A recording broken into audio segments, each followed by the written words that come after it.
managed to get some earbuds in. Welcome, folks, to the Wonder Years for your Animorphs rereading and eventual rewatching needs. I'm Blair. And I'm Satah. You were so close. I almost did it, and then I forgot the name of our fucking show. It's always the things you don't expect to trip on. Yeah.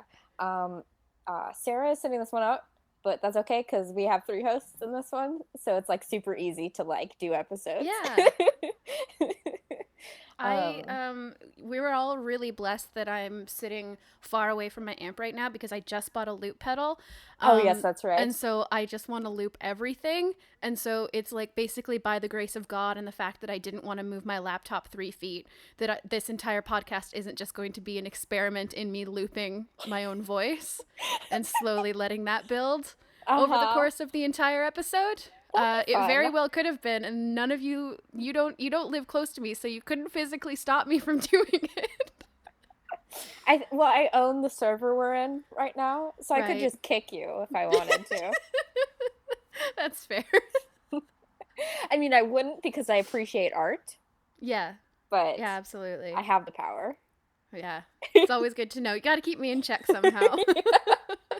Someone's gotta. Someone's gotta. Certainly not Gerald. No. He was so loud.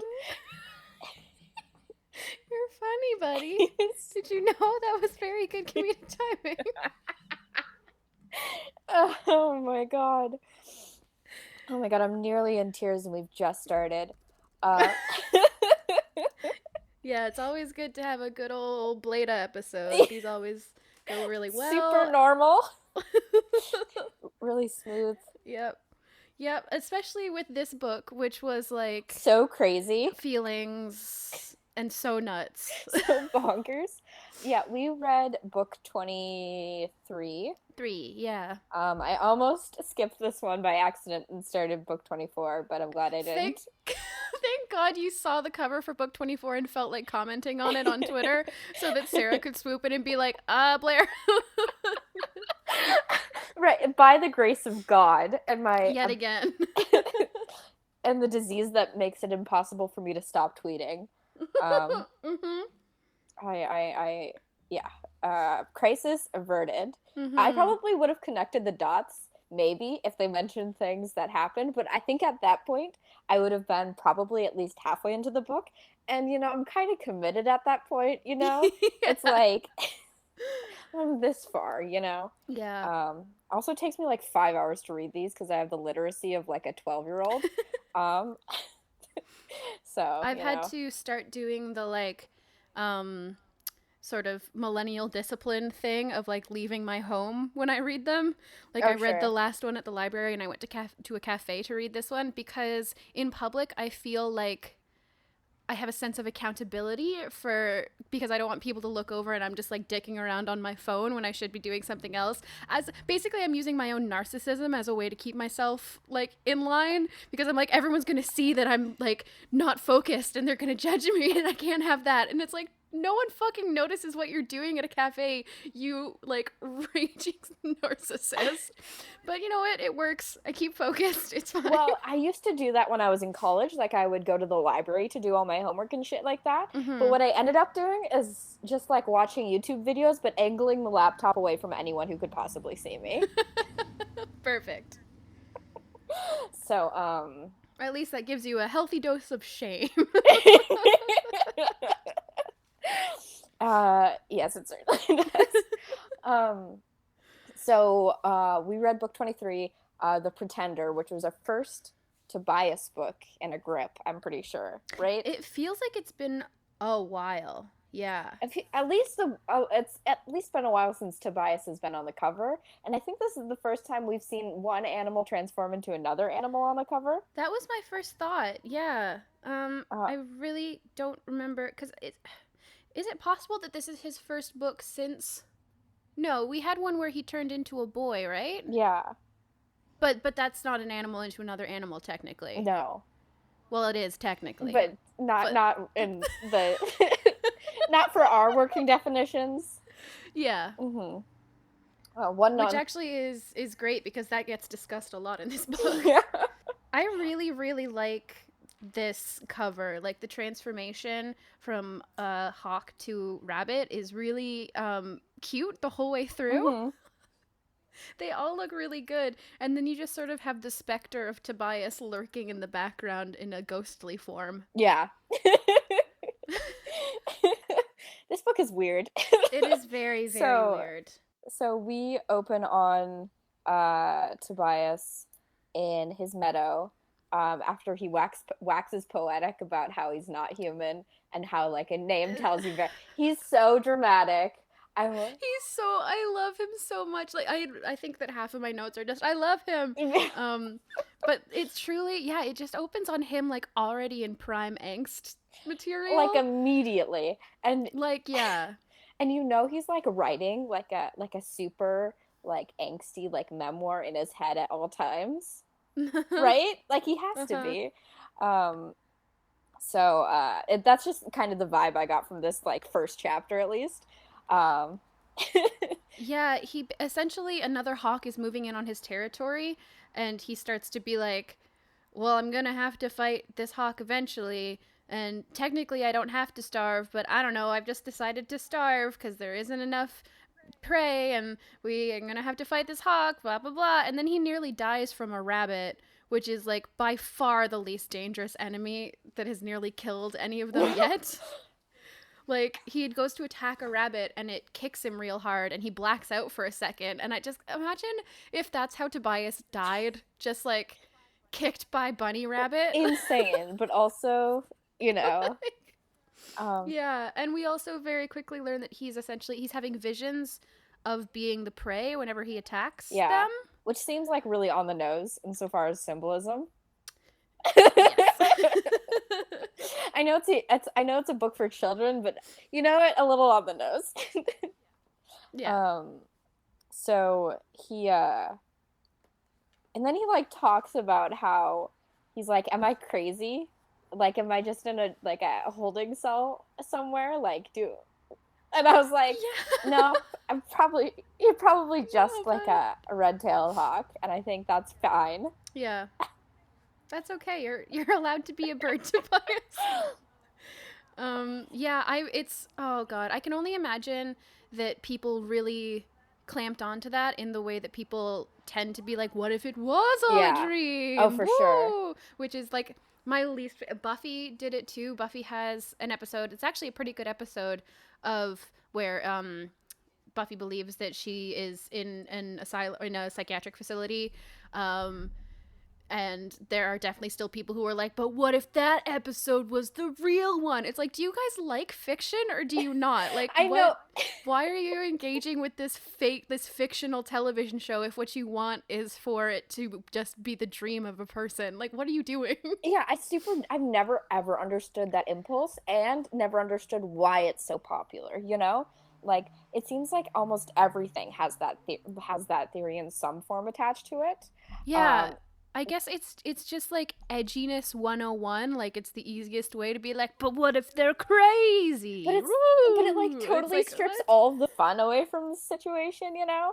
Like, how am I supposed to write a self-insert fan character if they were just crazy all the time? You know what I mean? Yeah, absolutely. No, I totally agree. I don't understand the impulse at all. Yeah. At all. Yeah, not and yeah, he basically is just can't kill a thing and goes and eats a raccoon that's roadkill. He eats roadkill, and then Rachel sees him and he's like, oh no, my crush saw me eating roadkill, which is the funniest fucking thing ever. Who among us? Indeed. No, it's okay, so they keep talking about the roadkill throughout the book, and every time even in like really dramatic moments, it's just funnier and funnier. I know. At one point later, they're like, Rachel and Tobias have to team up, and Tobias is like, I was hesitant about partnering up with Rachel since she saw me eat roadkill. And it's like really supposed to be like a dramatic moment, but it's really hard to take seriously because you're talking about eating roadkill. Tobias says some like really like crazy shit in this book. Yeah. That and I smiled with my human lips are my. I know. I mean, at the end, there's gonna be some stuff, but it's really like it's very similar to Axe talking about how he is in a human body, Mm-hmm. which is gonna end up making sense at the end of this Mm-hmm. book in a way. It one of the weirdest reveals we've had yet. Totally bizarre. I don't even know if I'm like, there's like no reason. Okay, we'll get there, I guess. But like, Yeah. It's so like basically after Tobias saw Rachel seeing him eat roadkill, he avoids her for a couple days. And then he really has roadkill on his face, you know. Yeah, right. So embarrassed. And when he goes to meet her, he says, "Oh, she left the window open like she often does. Sometimes I'd go in and just do her homework for her." He doesn't say do like work on her homework with her. He says I'd go and do her homework for her, which is like Tobias. Is he just like the homework fairy? You know, like I guess so. Rachel loses a tooth, and there's a completed like essay about the Civil War underneath her like pillow, and a dead mouse. Yep. Isn't it fun nice. dating a hawk? It's so fun dating a hawk. But essentially, Rachel's like, Tobias, people have been asking about you. You're like Dad's lawyer, and your mysterious artsy cousin who's a photographer of animals just came back from Africa and learned that you're missing, and they want to talk to you. And it's tough. Yeah. This entire book with Tobias, basically. He sort of rehashes a little bit more of his like original family life. Like he says, both of my parents are apparently dead. My aunt and uncle didn't care about me. And then he gets this hope of a family put in front of him, and it's hard the whole time. Not only because here's the thing, I knew that it probably wouldn't end well, but I didn't know if it was going to be Tobias making the choice to not be with his family so that he could keep up with his duties, or if something else would happen. And so the like moral quandaries and like emotional processing that Tobias is going through for this whole book really hit hard, because I genuinely didn't know it like what choice he was going to have to make. Yeah, it's really interesting. And it's really good. This A plot, I guess, is like 1,000 times more interesting than the D plot, which I kind of just had to like drag my body through. Like, I like the Hork-Bajirs, but they're like, it's like, man, but I want to know about like this lawyer and shit, you know? Yeah. Like, what's going on with this situation? Yeah. He morphs to human to go meet with this lawyer, and I really love the description of this morph, because I love that it's treated very similarly to the like morphs to any other animal. Like he's like, my perfect little claws became weird chubby toes. And it's like, yeah, humans' bodies are weird. Yeah. You're right. I like I said, I always skip the morphs. Yeah. But I did catch like glimpses of this one, and I'm kind of like was extra with like, I don't want to read this, because it's like there's something so uncanny about reading like an in-depth description of turning from an animal back into a human. Yeah. That I was like, I just like didn't want to think about my bones and my body, you know? Sure. Yeah. No, incredibly valid. It was one of the, I was just in the mood where I was like, I'm gonna put my whole face into this. Yes. It was great. And he meets with the lawyer, and the lawyer's basically like, so your dad, the guy who you thought was your dad, might not have been your real dad. We have this document that is supposed to be read to you. So, okay, first of all, this clause in this will is crazy. Mm-hmm. Because how it's put is that Tobias's real father wrote a letter to Tobias to be read on the birthday after the father dies. Yeah. Which, why the birthday? What if he died the day before or after Tobias's birthday? Uh-huh. I realize this is a really stupid thing to get hung up on, but it's like a especially really stupid considering clause. who it is. Yeah. No, But it's just one of those things where I was like, why? For like magic plot reasons, because it's like, oh, why are we just now learning about this? I think is what it's trying to explain, you know? Right. Yeah, that's true. But thinking about that, part of the plot hook here is that the lawyer Tobias is talking to inherited this will and inherited these files from his father who had just passed, or who had passed at some point. And so I feel like they could have been like, my father was a messy son of a bitch and this file had been lost and we just recovered it. I don't know. It's such a minor thing, but it's just one of those things that just kept like nagging at me, like, why was this possibly? I think I think Capelgate just trusts that children aren't going to think about it very hard. And she's probably right. Well, you're a grown adult. Probably right. And I also think a lot more about wills than other people. So. That's true. Yeah. And Tobias is like, I don't know when my birthday is, but he can't say that because that would be suspicious. And then he leaves and all of his friends are sort of scattered about. I really love, it gives me such little like found family teammate heart feelings whenever all of the gang is like keeping watch for somebody else and having to all pretend that they don't know each other and they're all like hanging out. Right.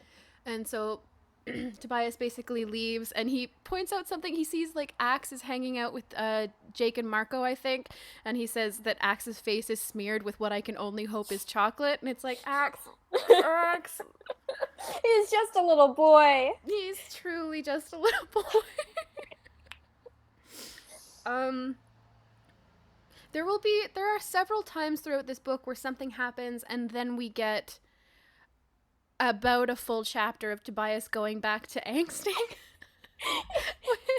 He's like the most clinical depression character I think there is. No, it's so, and he's so Traumababy, like so bad. Absolutely. Like immediately here he's like, oh, so I have this mysterious cousin who maybe wants to take me in. Well, family either could mean safety, but it probably means murder. So that's family. That's my definition of family. Maybe safety, but probably death. And it's like, oh, yeah. Bud. Yeah. Dude.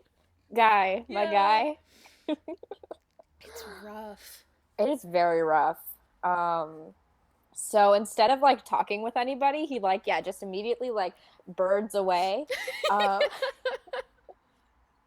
Cassie and Jake and Morph like find him, but like don't bother him at all.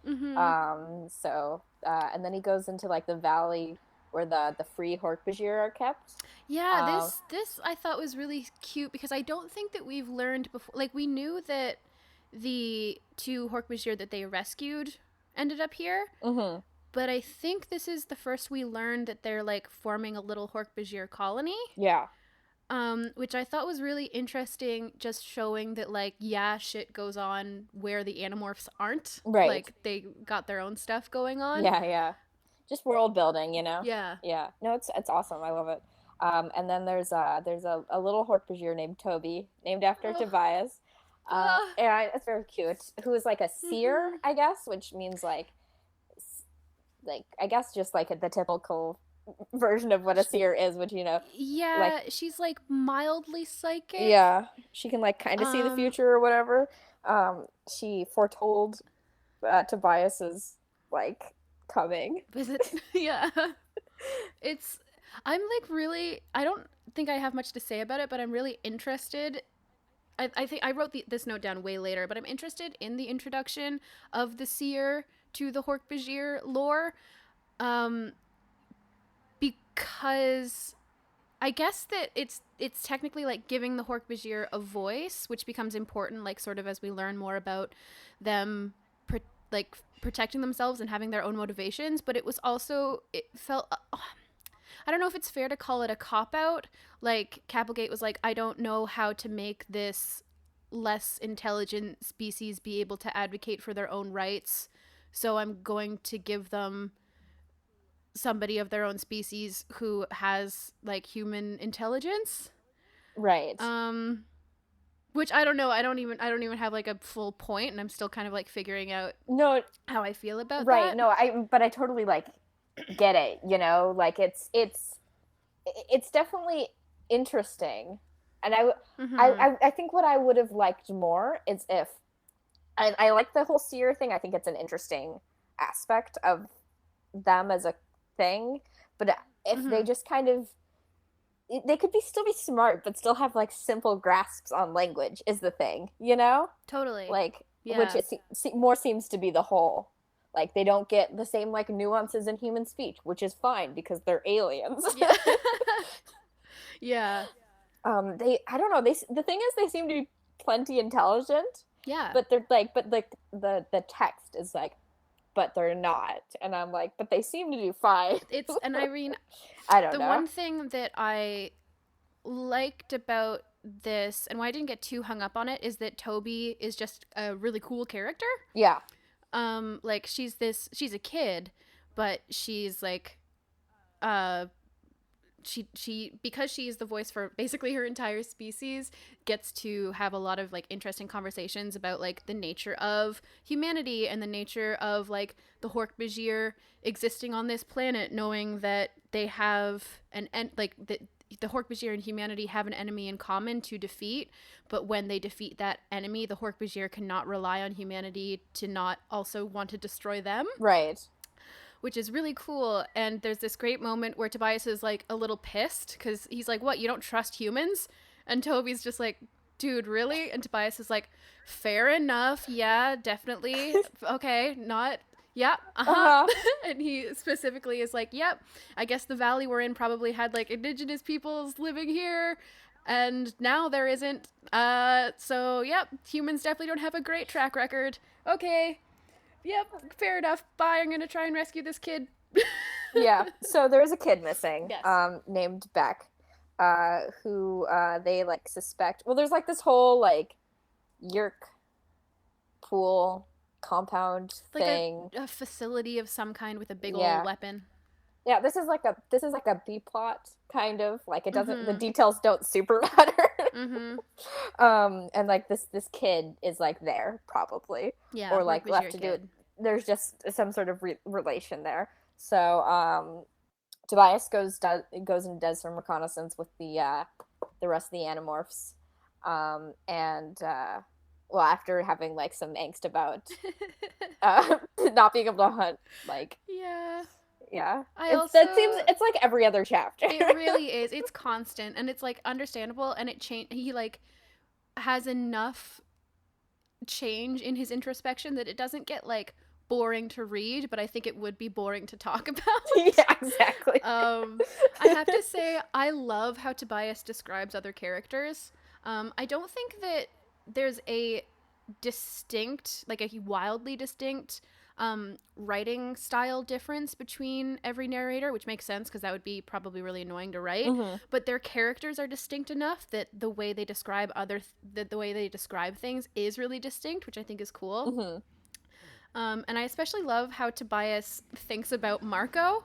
Like, when he's talking to the Hork-Bajir, he's like, yeah, they're not super clever, and I think Marco would only be able to hang out with them for about 2 minutes before running off screaming to find somebody who would laugh at his jokes. And then when he brings all of this information, like, hey, gang, there's a shit ton going on. Here are the A, B, and C plots. They're all focused around me this time. Sorry. Marco just, like, starts ranting, and Tobias describes him as enjoying the sound of his own outrage, Uh-huh. which is very funny.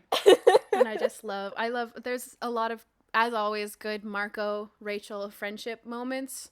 Mm-hmm. Because Rachel's like, yeah, Marco, I don't know. You're going to have to figure out which girl to annoy next. And Marco's like, I always know which girl to annoy next. And like snuggles her and she like shoves him. I love them And it so makes much. me so happy. It's so good. Also, And speaking of like Tobias describing characters, the way that he talks about Rachel is so funny because so funny. Because he's like the most beautiful girl in the world, etc., ad nauseum, all the time. Yeah, and it's like, okay, buddy, like dial it back. And it gets especially like because the first thing when Tobias and Rachel are paired up to start all of their missions and stuff, she morphs into an eagle, and he takes like 3 paragraphs to be like, listen, Rachel is gorgeous, the most beautiful woman in the world. She's probably always going to be super beautiful, but let me just tell you, she's even more beautiful when she's turning into a bird. Not because I want to fuck the eagle, because it's an eagle and hawks and eagles can't procreate. Also, the eagle's a dude. But anyway, yeah, Rachel, very good looking, but especially with feathers. Anyway, and it's like, whoa. Whoa, what's up? Settle down. Settle down. Yeah. Oh my god, no, it's so funny. It is like, and it's like nothing. Like, I mean, obviously he's like, she's really nice and super brave, and that's awesome. But it's like, but she's really like we have to remember that she's super physically attractive. And I'm like, okay, Tobias, do you have something you want to tell the class? Like, it's honestly like every single one of them except Jake seems to have some sort of crush on Rachel. I think the only one who doesn't constantly call her beautiful is Marco. Yeah. Marco's like, yeah, she's like, I don't know, people say she's cute and like she has good clothes. So have we talked about Axe's human form? It's like, okay, buddy. Yeah, I love Marco. I love reading his books so much. I know. I'm so glad that we get so much Rachel and Tobias action again in this book, because they are so nuts together in the best way. Basically, they go to like scope out this mysterious cousin who has appeared out of nowhere to watch her in her hotel room, and there's a lot of great banter between the two of them, which is very sweet. But ultimately, what happens is the cousin leaves and she gets into a cab and they can't keep up with her in their bird forms. So they like stunt on a cop car. And I was literally like, I wrote down only Tobias and Rachel would ever cause this silhouette of like a hawk and an eagle just clasped onto the top of a cop car while it's blaring down the street. Because they, it's for a lot of reasons. Like, I feel like Tobias has become so much more of a thrill seeker after he's like done the whole hawk thing, which is great. But like, and then Rachel just has this sort of like, who gives a fuck? I just like need to do this thing sort of thing in her blood. Yep. And it's just like that combination. It's so much more like it. We get something similar with Rachel and X, but it's way more fatalistic with those two. With these two, it's just like, we're just gonna do something really stupid. Just because. Yep. Like, I feel like almost any other pairing, either one of them would get left behind or they'd at least separate and go on different cars or something. Or if Marco were involved, he'd like miss and fall into the cop car or something, you know? But because it's the two of them, because it's Rachel and Tobias, we're treated two huge birds fucking riding a cop car. What would you do if you saw this? Because, like, right? I mean, I would, like, fumble for my phone and then drop it. Yeah. Right? Yes, absolutely. And then the fucking sirens go on, and it, like, the car speeds away. And they are, like, clinging to this car that is, like, rocketing through traffic, like, on a chase or whatever. And there's helicopters up above, and Tobias is like, I'm gonna do a thing, because they were going. So funny. Because they end up going in the opposite direction of where his cousin is going, and he like I didn't like get all the details because a lot of stuff was happening, but basically he like grapples onto the helicopter, I think, and like Rachel doesn't. She like misses, and then she's like, yeah, but like, your cousin is like right over here, so you kind of did all of that for nothing. Yep. But it looked cool, and Tobias is like a little grumpy about it. I love this because Tobias is like, shit, I just pulled off a wild stunt. Oh, I didn't need to do it. And then he's like embarrassed because then it seems overdramatic. But Rachel, I think, right in the aftermath says, and then I think at least one other time, maybe twice, she out of nowhere is like, that was dope as shit, dude. Like, he's like, it's so good. He's like, oh, I didn't need to grab onto the helicopter. It was stupid. And Rachel's like, no way, man, it was awesome. Which is perfect. This was the moment where I wrote down that there's like, is still something distinctly Tobias in the narration, because when Rachel's like, hey, your cousin's here, that worked out, Tobias describes looking over and says that the cab was disgorging Arya.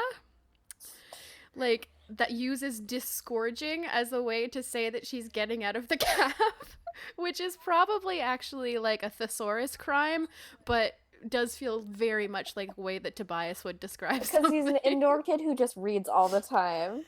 Exactly. And as we've learned, or are going to learn at some point in this book, he just kind of like sits on trees and like reads over people's shoulders as they read like Nora Roberts or like Stephen King.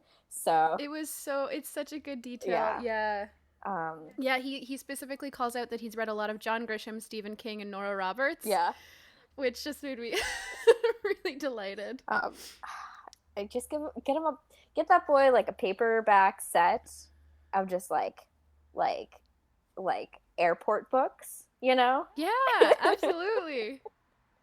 Oh my god, him and Cassie like bonding over just pulp romance novels. Yes.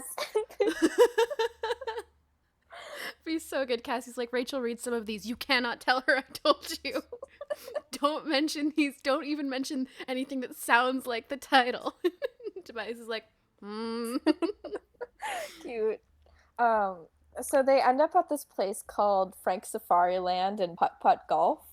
Yeah, it's like one of those terrible little zoos you see or like animal attraction tourist traps you see on the side of highways. Mm-hmm.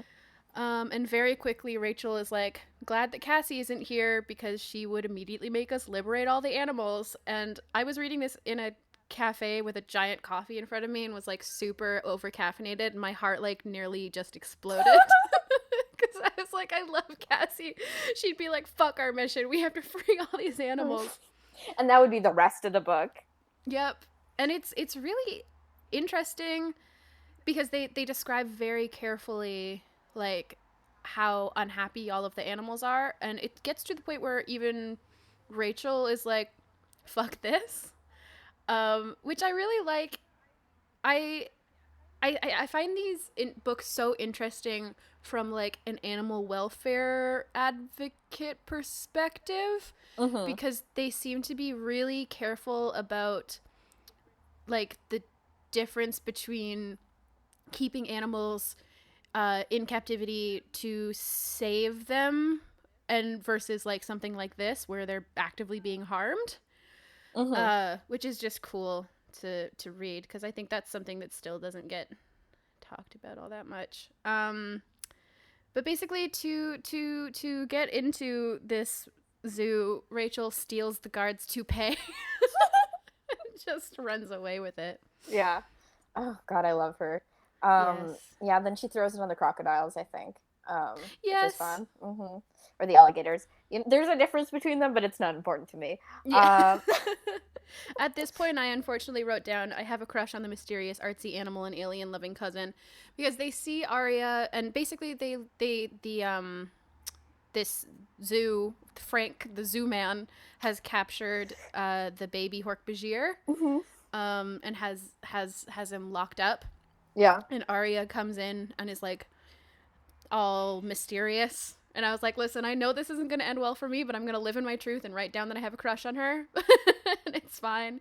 Yeah. And she definitely like hints very heavily that she knows it's an alien, and Tobias and Rachel are like, suspicious. What could this mean?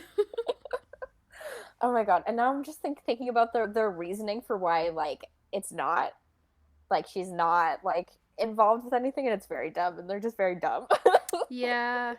I was still really hoping that there would be some, I like so much credit to this series and Capelgate that I still often don't know whether something is, I know that things aren't going to work out, but I don't know if it's because the person is evil or because the person is good, but the world is evil. It's so fun. Isn't Animorphs a fun series? It's great. It's like ultimately things will be bad, but will it be bad like maliciously, or will it be bad tragically? Let's find out. Yeah, basically everyone meets up, and Axe starts getting super mad at Cassie's science homework.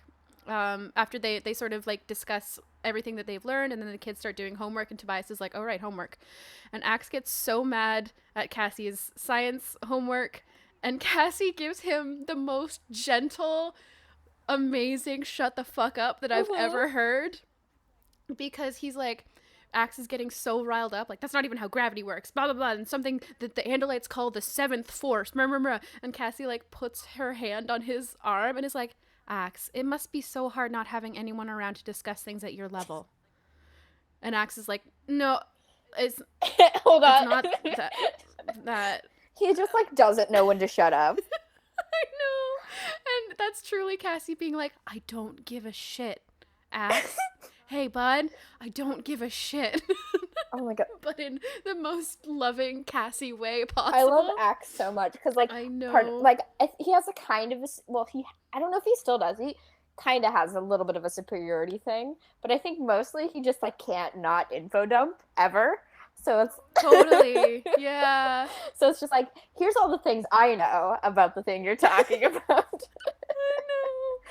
It's so good. We get a little bit of that later when we see that the Yeerks have built a giant gun, and Axe is like, I'm so embarrassed for them how big that gun is. If they knew anything about anything, they could have a gun that's just that powerful but smaller. What a faux pas. He's such a bitch. He sure is. Oh my god, and it's so good. So essentially they decide to go rescue this baby Hork-Bajir from the zoo, and I love Rachel in this moment. Rachel and Tobias, again, such good moments, because their plan involves basically shutting off the power, and then Rachel knocks down the wall behind the cage that they're keeping the Hork-Bajir in, and then Tobias and Hork-Bajir Morph can rescue the kid, and Rachel's like, Tobias, did Jake say to knock down one wall or like a bunch of walls? Because like I feel like I didn't hear him right. I feel like I don't remember which one he said. And Tobias is like, Rachel, you know what he said, but it is dark out, so it's like no one would blame you for getting confused. They're so much fun. They're just so much fun. Oh my god. And I want them to team up all the time. I know. I just love it's the perfect, like, Tobias has just enough like of a sense of responsibility that he's like, okay, well, we should get shit done, but he doesn't have the like hard code of a Jake. Yeah. So he's like, whatever. As long as shit gets done, it gets done. Yeah. And I feel like he's so much more like him, like willing to have fun around Rachel. Like, oh my god, totally. Yeah. Like, he's like so serious. I feel like he mostly matches the tone of other people he's around. Like, when he's around Axe, it's very serious, you know? Sure. But when he's around Rachel, he definitely like is at her level, you know? Yeah. It's great. It's so good. There's I just want to call out one moment from this morph, because Rachel turns into the elephant, and which Tobias takes a moment to be like, BT dubs, I don't find her morphing into an elephant to be attractive, so calm down.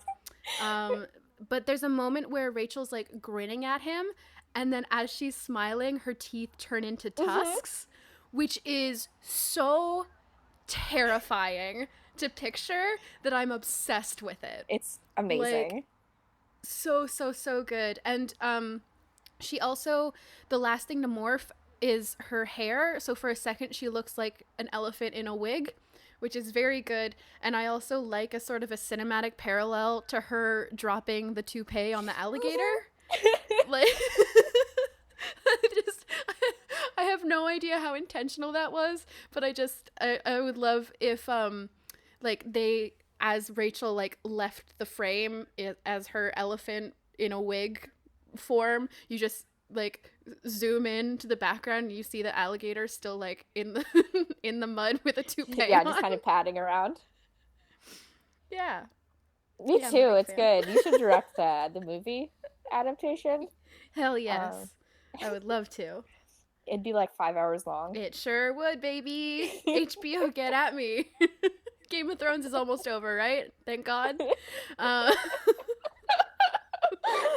Send us angry tweets about Game of Thrones. I will not read them. I refuse to engage, even on an angry level. I'm mad that I brought it up. No, just send them directly to the Wonder Years Twitter. You're not connected to that, so it's fine. You're not allowed. You're not allowed. Yeah, and then of course controllers are there to get the baby Hork-Bajir. Mm-hmm. Tobias, as a Hork-Bajir, tries to like unlock the cage of the baby Hork-Bajir, and Marco's like, "Whoa, Tobias, this is not a job for Hork-Bajir. This is a job for a monkey with delicacy and patience. So please stand back." And then just rips the cage open. I love Marco. Stupid, stupid, dumb, stupid book, stupid boy.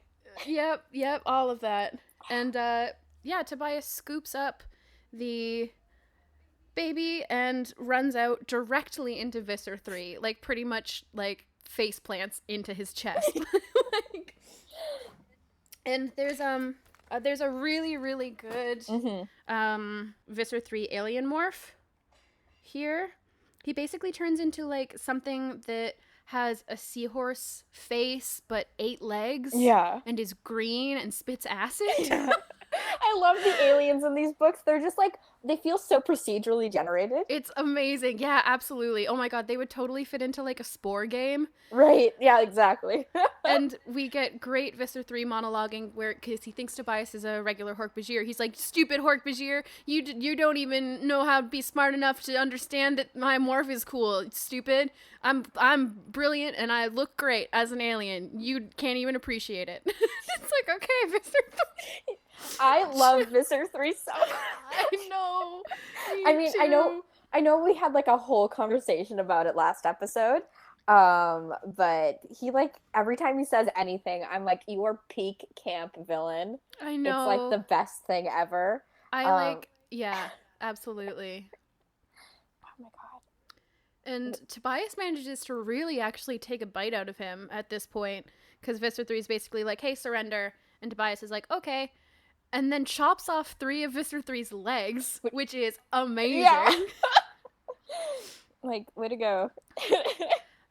I really am interested if Capelgate is, like, a vegan or anything, because there's so many moments in this book particularly where Tobias does something like, I technically have the choice to morph back into a human, and then I would never have to kill to eat again. Well, I'd never have to do my own killing. And then when he thinks somebody is judging him for eating roadkill, he's like, "What? You fucking humans do it all the time. You go and you buy your prepackaged meat at the store. You never have to look your prey in its eyes as it dies." And it's like, whoa. I think if Tobias ever like went perma-human again, he'd definitely be full vegan. Yeah, I think so. Because he definitely seems to have a distinct distaste for the fact that humans don't have to confront the fact that they are eating a dead animal. Which, like, fair. Yeah, but I just love that he's like, whatever. Yeah, no, totally. Yeah. God, I love him so much. Yeah, no, absolutely. And we get some more angst, but this one gets interrupted by Axe, who tries jokes again. Bless his heart. Which is my favorite. Tobias says, "What's up?" And Axe says something like, "Down, up is the opposite of down. Well, when in the context of certain gravitational forces." And Tobias is like, "Excuse me?" And Axe is like, "That was a joke that I'm trying. Was it good?" And Tobias is like, "I wouldn't know. You should ask somebody else about jokes." Give me tips on my stand-up set, Tobias. I'm Axe. I want Axe to do a tight 5 so badly. Please, please, please, please let one of their missions include an open mic night. Oh my god. Where they all have to perform and like do a talent show, and Axe can't control his body well enough to like do an instrument or juggle or anything, so he decides to do jokes.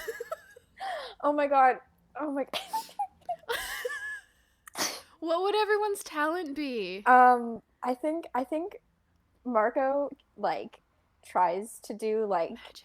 a whole like clown magic. I was gonna say like a clown thing. Oh my god. Not with like the paint or anything because he didn't prepare to that level, but he's like, I can do clown shit. Sure. I like that. And I also want him and Rachel to team up and try to do like a magician thing, but with like way too much physical comedy on Marco's part. Yeah. And she's like doing gymnast as Oh his no. assistant. It's like they're like a magician and the assistant, but neither of them can like agree on who's the magician and who's the assistant. That's what it is. Oh my god. Oh, that would make me so happy.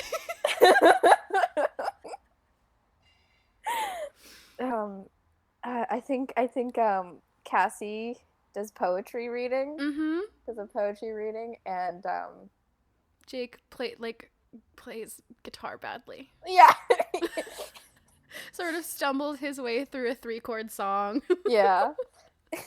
Just being like, oh shit, hold on. Hold on. Fuck.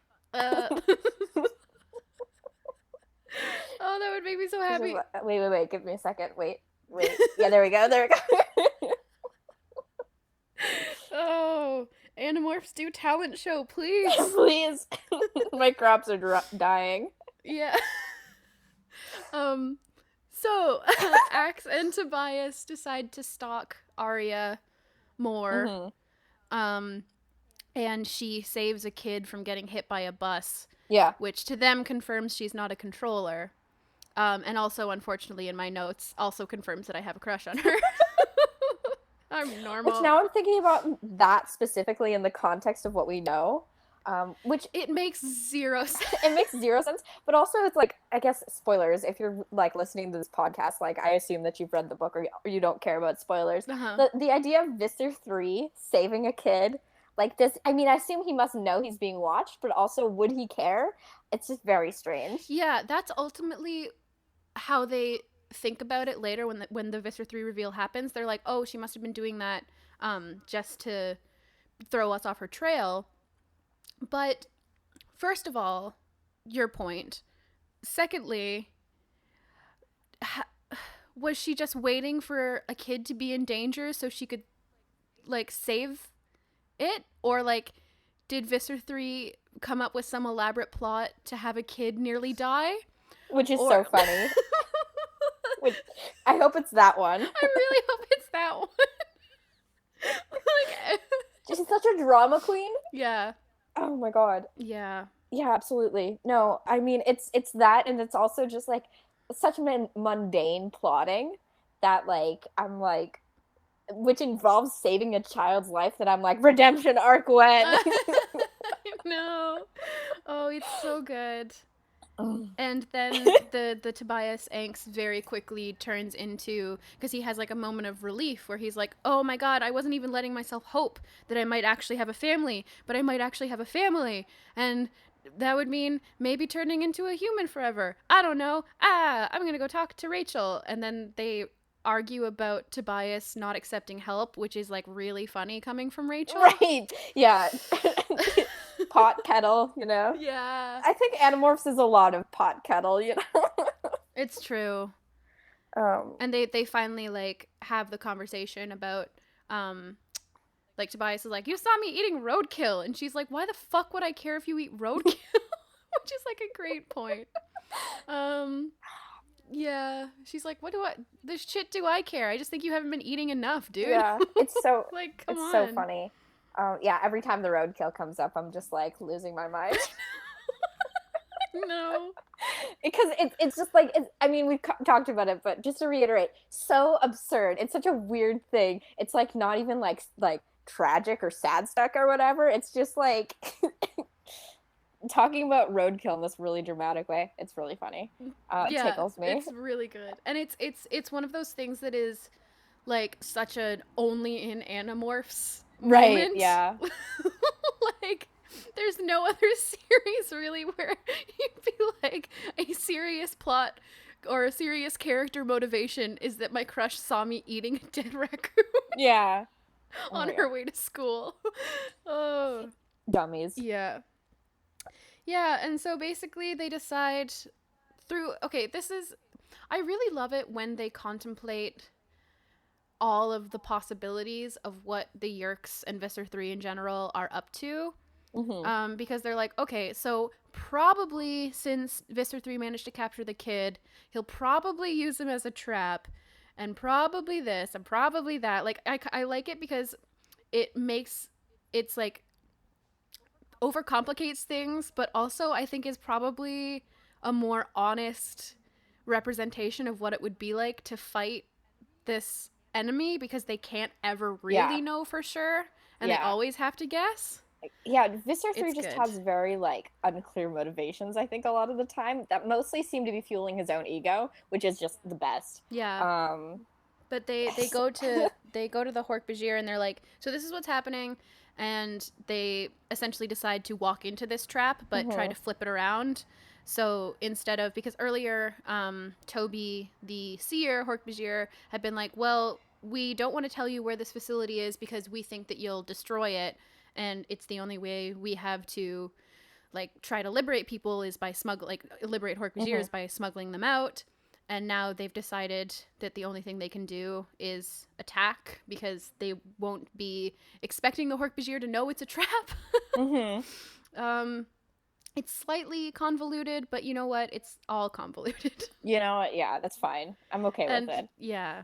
There's a great moment where Marco's like, cool, Toby, meet Rachel. Y'all should go to therapy together. Yeah. And yeah, it's really good.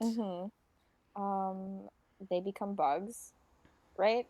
Yeah. Well, there's the only thing that I would point out before then is that Tobias talks to one of the free Hork-Bajir, and it's one of the Hork-Bajir he fought when the Hork-Bajir was a controller.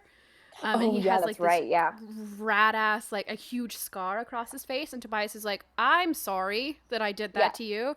And the Hork-Bajir is like, no, bud, thank you. Like, I had a Yeerk and now I'm free, and it's great. And that was like a really interesting, like, coming face to face with your enemy. And I think that it really works together with like the long running moral dilemma of whether killing controllers is valid or not. Right. Yeah. Is this morally okay? Yeah.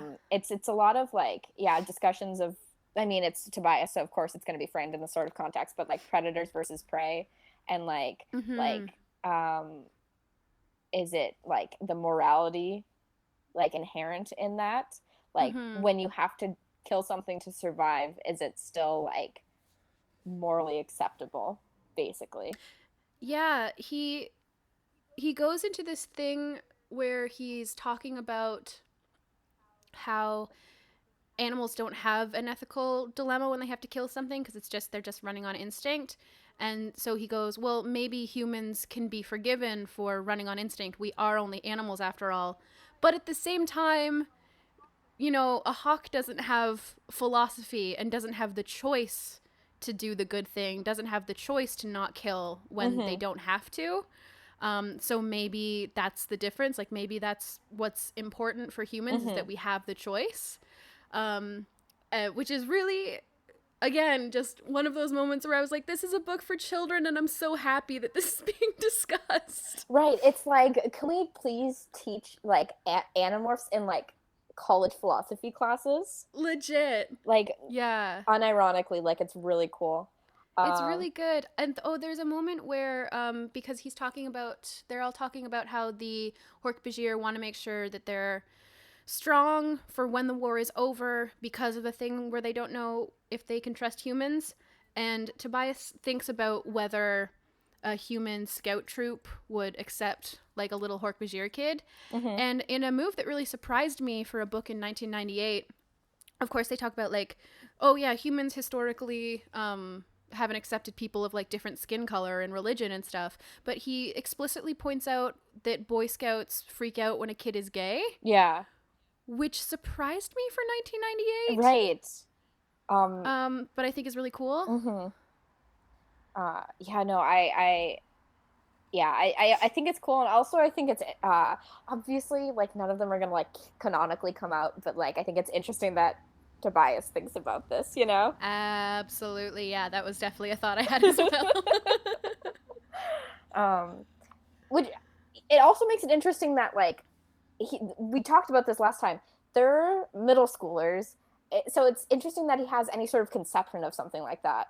Not, like, unrealistic, but I think telling, you know? That he would be, like, interested in these kind of things.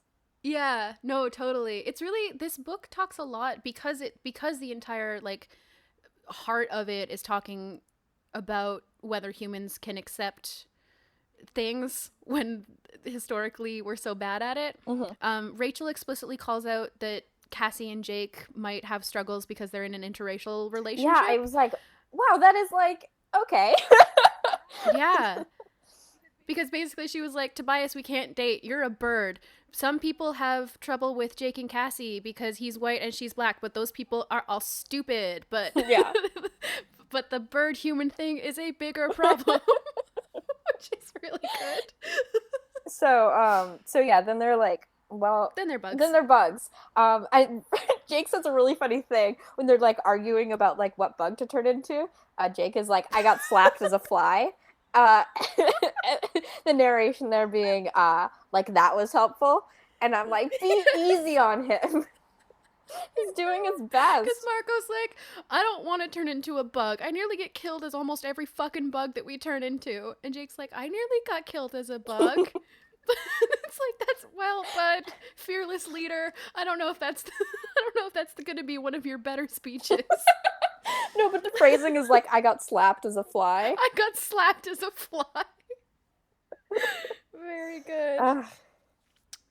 So funny. Yeah, and then they get caught on purpose. Yep. Captured on purpose. Classic. Captured on purpose. Classic Gambit. And Tobias also turns into a Hork-Bajir again. And I love this bluff. It's so good. He walks up to one of the Hork-Bajir controllers, or one of the other controllers, and says, they want to see you. And the controller says, who? And Tobias just says, they. And then the controller gets really nervous. And Tobias is like, that's one thing you can always count on in this goddamn world. There's always a they who wants to speak to you and get you in trouble. So he just social maneuvers the key. And lets everybody out, and they all morph. And there's a great moment where they're all ready to go. And then there's, like, an awkward silence. And Marco's like, Rachel? And Rachel's like, oh shit, sorry, I was distracted. Let's do it. And Marco's like, fuck yeah, we can't move into action until our crazy Xena warrior princess shouts at us. You know what? Sometimes they have fun. They sure do. In this book, they have a surprising amount of fun. Especially considering how dark the last three were. Yes. Oh my god, so true. Yeah. And even how, like, pretty fucked up this one is, ultimately. Yeah, but it's like, that's like, in, like, Tobias's interior life. The exterior stuff, like, Marco can still do Marco stuff. So. Yeah. No, that's very true. And this is the point where we learn that Arya is a morph of Visser 3, because Visser 3 rides on in a helicopter.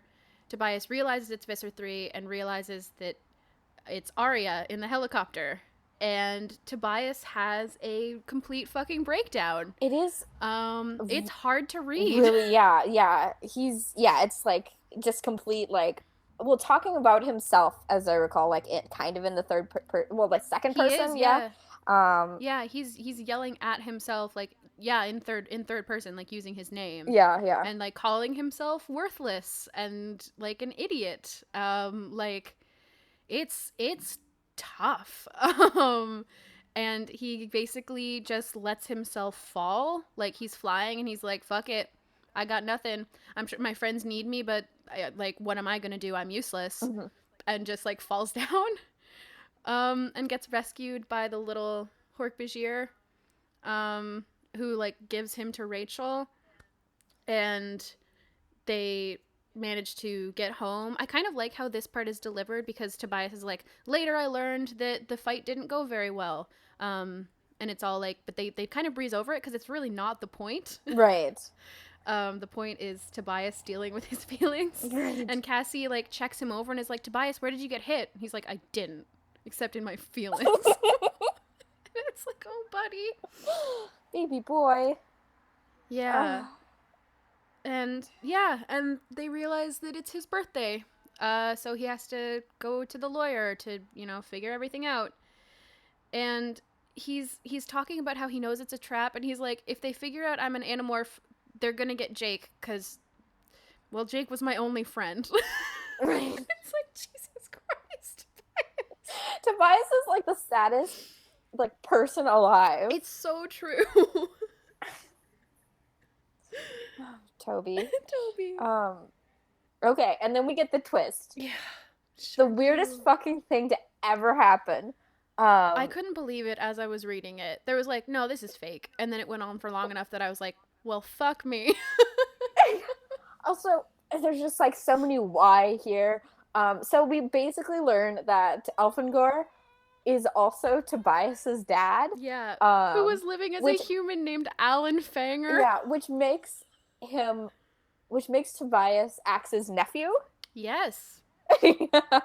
Yeah, that's a weird. I was very much like, well, this is a Star Wars like Skywalker situation right now. Okay. We got a little bit of Luke Leia business going on. It's fine. So crazy. And they just, but like both of these people are okay. So it's the lawyer and Arya, the cousin, and they're both controllers. Like Arya's Visser 3. Yeah. And I'm like, why are you telling this kid this? Like, and I guess the reasoning is like he might be like a warrior they can recruit or something, like someone worth making a controller. And they eventually decide that he's just like too pathetic to become a controller, which is like, oof. Yeah, that's rough. But also, I don't know. It's very strange.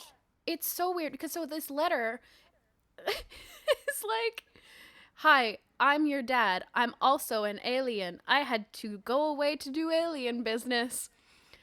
Which, imagine if Tobias didn't know what was going on. Well, I feel like he would have been like, what the fuck? I feel like that's kind of the reaction he tries to like create. You know? He's like, wow, this is crazy. Yeah, he very much is like, he says that it's kind of a weird point that he points out earlier in the book. He's like, I don't make facial expressions anymore because hawks don't make facial expressions, which I understand on a certain level because there's a certain amount of expressiveness that is socially mandated and we learn that is learned, but there's also a certain amount of expressiveness that is like instinctive that I don't know would be overridden by being a bird. I think that is, I don't know. So I relate to that, but I think that's kind of just an us thing, because me and Roswell were talking about this recently, and he's like, you are such an expressive person. Like, whenever you see something funny, you literally laugh out loud, and I just don't do that. And I was like, that is so bizarre. So I think it might just be like a person-to-person thing also, because like when I've like sat in the same room with him while he's been browsing the internet before, and he's like, oh, look at this. This is so funny. And I'm like, you didn't laugh at all at it. How am I supposed to know that it's funny? That's good. Yeah, no, I think that's probably, it does vary person to person. But there's also like people who straight up cannot control their reactions to stuff. Right. Like even when they try. Yeah. I don't know. Yeah, no, I guess that's because I'm definitely a very expressive person. Same, obviously. Me too. Like I holler. So I was literally alone in my house, just like hollering at my laptop while I was reading this book. So that kind of just like to sort of like give you a window into how I interact with stuff. Yeah, I was in a cafe in public and still made reactions out loud. Also, there's a picture of me from a wedding this past weekend crying because I saw a really small spoon. So normal stuff. I'm coming at it from a slightly biased perspective. I love Arya's excuse as to why she's no longer going to take Tobias in once they've decided that he's A, not a threat, and B, not worth recruiting. Arya's like, I did want to take you in, but I've been called back to Africa to do a reshooting of some lions. It's like, okay. Yep, Mr. 3 thinks he's so slick. He sure does. And we wrap up with Tobias acquiring... This is honestly weird, but, like, really beautiful and, like, I thought surprisingly poignant as a way to wrap up this entire thing. Where Tobias basically... Earlier he had been talking about how a certain, like, people would probably think it was weird if he ate the baby bunnies instead of the mother bunny, but logically, if he eats one of the babies, or if he eats the mother, all of the babies die anyway, and if he eats the baby, then the mother can go on to then reproduce again. And how this wraps around is that he catches the mother, acquires it, eats it, then becomes the mother bunny to protect the kids from this other hawk, and basically talks about it. Sure. Yeah, it's like very weird, but he talks about it as like how this is. It's implied that this is some more like Elemist shenanigans, kind of. Yeah. Which that motherfucker just just sticks around, doesn't he? Yeah. It's got nothing better to do. Yeah, and he talks about how, like, the most human thing is to be the amalgamation of predator and prey, and how that's, like, the message that he was supposed to be getting this entire time. Yeah, it's... I love him. I love him so much. I love him and Cassie. I love their books so much. We have a Cassie book next. How exciting is that? Oh, I'm so excited. Yeah. Both of them, I mean, it's just so many of the things I love most about Animorphs are the ones that the stuff and just things I love about, like, science fiction in general get explored most with Cassie, Tobias, and Axe. Yeah. So yeah, it's good. All right. Yeah. Oh, and then Rachel comes over and does. Oh yeah, then Tobias goes and wakes Rachel up, and she's like, "I'm always getting fucking woken up by birds, you asshole," and then lights a birthday cake for him. I love them. Yeah. But yeah, so Tobias is half Andalite, sort of. He's full human, but there has to be, like, I'm sure we'll learn more about it later, but also, like, there has to be something more than that.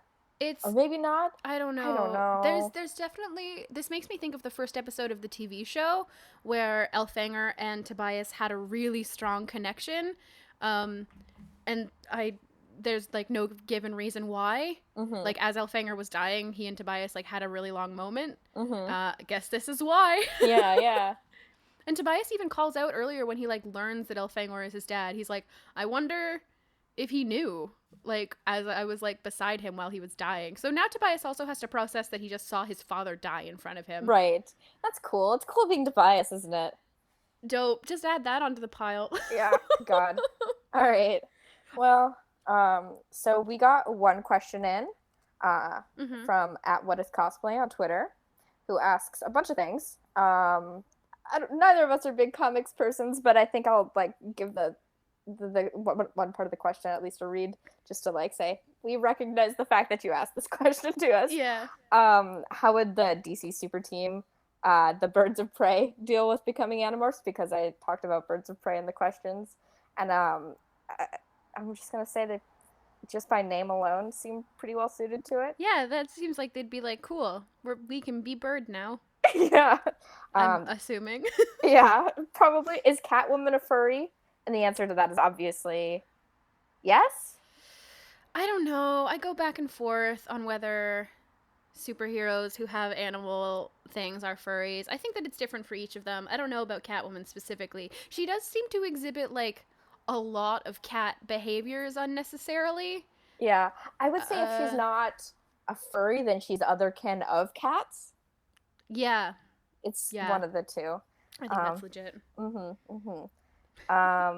Also, What is Cosplay says, because I'm sitting through a very boring lecture on the properties of soil, One / if they get into college / uni, which classes would the Animorphs try and fail to pay attention to?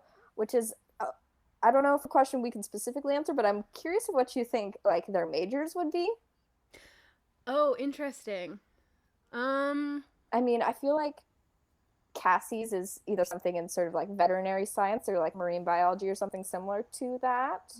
Absolutely, that's what I'd think. Definitely something biology-esque. I don't think Marco would go to college, personally. I think he would probably try, and I don't think would get very far. Yeah. Tobias, assuming he's human, gets a philosophy degree. Absolutely, he does. He also stays in school the longest out of all of them. Oh yeah. Like, gets like a bunch of degrees, does his master's. Like, yeah. All of them have had jobs for 10 years, and he's like, guys, I'm gonna graduate for real next year. It's like, but they just opened a PhD program in my like field of study, so we'll see how that shakes out. Yeah. Let's see, Rachel. Do we know any of her academic interests? Rachel's a good student. It's said like a couple times that Rachel's a really good student. I would assume she would get in on like a sports scholarship of some kind. Right. Yeah. But I don't know what she would actually study. I mean, it would be great if she went into like fashion. Yeah. Like because you could totally do fashion design or illustration or something. Mm-hmm. While also doing like gymnastics or volleyball or whatever. Right. I think that would be great. It's also canon that Jake is a bad student. So I think that he would also be a bad student in college, probably. I think he just like is switching majors like constantly. Oh my god, that's absolutely what it is. Yeah. Yeah, he declares like 4 times in a year. Yeah. And like, which is like, how does this even happen? Because it's like you switched your major 3 times in the semester. You realize you can't change classes. You're already this deep into the semester. He's like, I just just getting ahead of it. Uh-huh. Jake. Jacob. Buddy. I don't even know what he'd be interested in though. He majors in fearless leader. He sure does. He's like, excuse me, may I please get my protagonist degree now? I love to fight evil and defend my friends. Is there like an anime I can enlist in, please? Oh my god. Oh, my boy. Boys. So many of them. Well, thank you everyone for listening to this week's episode of The Wonder Years. We will be back in 2 weeks with book 25, which is the Cassie one. Wait, is this book 23 or 24? 23. So we'll be back with book 24. Yes. But if you, in the interim, if you enjoyed this one, follow us on Twitter at The Wonder Yerks, or support us on Patreon at patreon.com/fearbaiting. I would pull up our donors list, but I switched browsers recently, and it won't let me into the Patreon without like 2-level authentication, and I'm not about to do that while I'm podcasting. So we will get your next episode. But for $1 a month, you get early access to episodes. For $5 a month, you get your name read on the show and ability to take part in polls. And $10 a month, you get like a special message read on. No, that's $5. $10, you get to, for fear baiting, demand us watch a specific episode.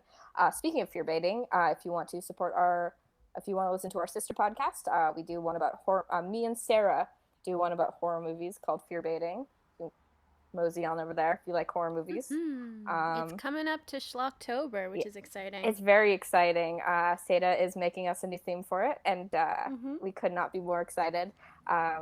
Totally knocked out of the park last time, to the point that it is our constant theme now. Yeah.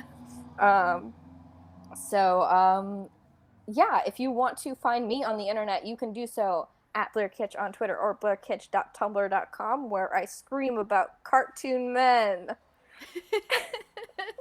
It's all true. Can confirm. And I'm Satah. You can find me on Twitter at nudity with an EA instead of a Y, or you can check out my other podcast where I make little songs to solve little problems at, it's called Music for Molehills, and you can find it on Twitter at musicalmole. Hell yeah. Nice. Yeah, thank you so much for listening. We'll see you in 2 weeks. But until then, I have been, and for the foreseeable future, will continue to be Blair. And as far as I know, the same is me, also the same for Satah. And remember, keep your hand on this Cafill device. That's our outro.